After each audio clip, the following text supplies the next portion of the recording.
सरकार से बड़ा संगठन होता है, कार्यकर्ताओं का सम्मान बना रहना चाहिए। पहला बयान। दूसरा बयान, सरकार ही नहीं रहेगी तो कार्यकर्ताओं का सम्मान कहां से रहेगा। कार्यकर्ताओं के लिए जरूरी है कि वो सरकार कैसे आए इस पर फोकस करें।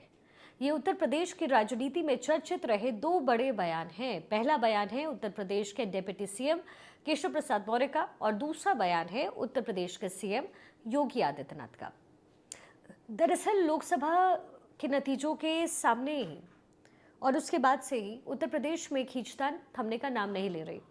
उत्तर प्रदेश का हर एक बड़े नेता दिल्ली की दौड़ लगा रहा है। इस वीकेंड उत्तर प्रदेश की पूरी सरकार ही दिल्ली में थी। मुख्यमंत्री योगी आदित्यनाथ और दोनों डिप्टी सीएम और ब्रजेश पाठक। इसके अलावा प्रदेश बीजेपी के अध्यक्ष भूपेंद्र चौधरी और संगठन मंत्री धनपाल सिंह भी दिल्ली में मौजूद रहे।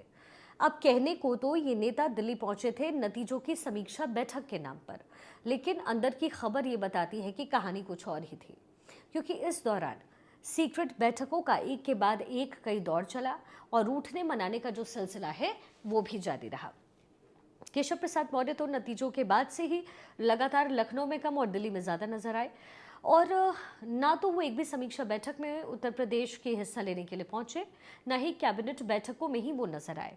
तो वहीं जब मुख्यमंत्री योगी आदित्यनाथ शुक्रवार की शाम दिल्ली पहुंचे तो उत्तर प्रदेश भवन में बीजेपी के एक सीनियर मोस्ट पदाधिकारी उनसे मिलने वहां पहुंचे।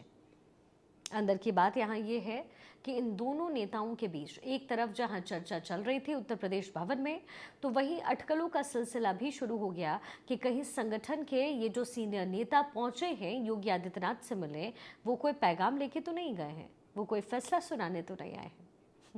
नेतृत्व परिवर्तन की अटकलें भी चलती रही हैं, आप जानते हैं। हालांकि बाद में खबर आई कि मीटिंग दरअसल मान मनोवल की थी और फिलहाल मुख्यमंत्री योगी आदित्यनाथ ने अपनी कुर्सी सेफ कर ली है, या फिर यूं कह लीजिए कि बोल गए हैं कि मौजूदा स्थितियों में आला कमान भी रिस्क लेने के मूड में और है नहीं। वैसे भी वो राजस्थान का अंजाम तो देख ही चुके हैं।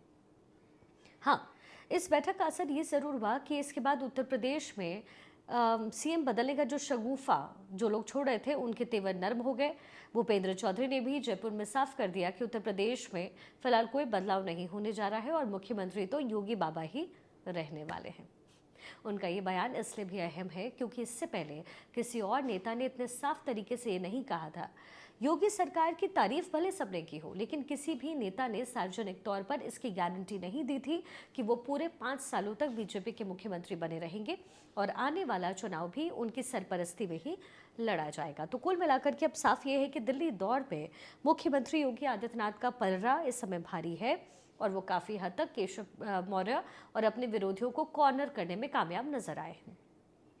इसकी एक झलक बीजेपी हेड ऑफिस में चीफ मिनिस्टर की जो बैठक हुई थी उसमें भी नजर आई, जहां मुख्यमंत्री योगी आदित्यनाथ प्रधानमंत्री नरेंद्र मोदी के करीब बैठे नजर आए और दोनों आपस में बात करते हुए भी नजर आए। दरअसल दिल्ली आने से पहले सीएम योगी ने उत्तर प्रदेश में कई बैठकें की, काफी होमवर्क किया। 100 से ज़्यादा विधायकों से मुलाकात हुई और सहयोगी दल के जो मंत्री हैं उनसे भी मुलाकात हुई। लेकिन इस दौरान उनकी सबसे चौंकाने वाली मुलाकात रही पल्लवी पटेल के साथ। पल्लवी पटेल ने ही सिराथू में केशव प्रसाद मौर्य को हराया था और ऐसे में जब मुख्यमंत्री ने उनसे मुलाकात की तो इसका मैसेज साफ था। पहला तो ये कि फिलहाल उत्तर प्रदेश में उनकी ही चलेगी और केशव प्रसाद मौर्य भी ये समझ जाएं तो बेहतर हो। दूसरा, इसी बहाने उन्होंने दिल्ली दरबार को भी साफ कर दिया कि आने वाले उपचुनाव में अगर अच्छा करना है तो कमान उनके पास ही होनी चाहिए।